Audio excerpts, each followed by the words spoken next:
ना दिन है जखन तब ना नो ना लेहे गे सनम को पे समिल तब ना বন্ধুগণ আপনারা এতক্ষণ ধরে হচ্ছে আমাদের অনেক বক্তার বক্তব্য শুনলেন। আমরা সমস্ত জাতি সম্প্রদায় ধর্ম নির্বিশেষে সকল মানুষের কাছে আমরা আহ্বান জানাচ্ছি, আমাদের বক্তব্য শুনুন। আমরা কখনো সংগঠন করি গোয়ার্তমি করি না, আমরা এখানে সংগঠনে মিলিত হয়েছি। কখনো কখনো এখানে রাজনৈতিক কালার আপনারা দেখেন,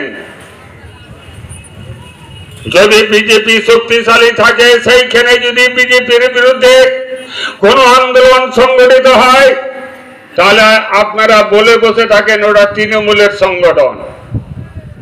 আবার যেখানে তৃণমূলের সংগঠন শক্তিশালী সেখানে যদি আদিবাসীরা অন্যায়ের বিরুদ্ধে প্রতিবাদে সামিল হয়, তাদের দাবি দাওয়া নিয়ে যদি সামিল হয়, আপনারা তকমা দিয়ে বসে থাকেন ওটা বিজেপির সংগঠন।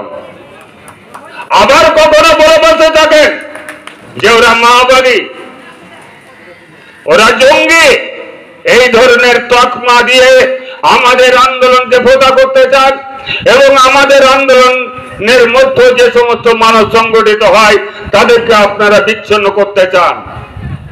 এই মঞ্চ থেকে আমরা ঘোষণা করতে চাইছি, এটা বিজেপির মঞ্চ নয়, এটা হচ্ছে তৃণমূলের মঞ্চ নয়, এটা হচ্ছে সিপিএম এর মঞ্চ নয়, এটা হচ্ছে ফরওয়ার্ড ব্লক আরএসপি যত রাজনৈতিক দল আছে তাদের মঞ্চ নয়, এটা হচ্ছে সাঁওতাল আদিবাসীদের মঞ্চ। একটাই তাদের পরিচয়, তাদের পরিচয় হচ্ছে সাঁওতাল।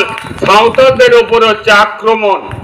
লালমোহন মুর্মু অকালে জীবন চলে যাওয়া এটা খুবই দুঃখজনক। কেউ কেউ এখানে বলার জন্য চেষ্টা করছেন হার্ট অ্যাটাক হয়েছে,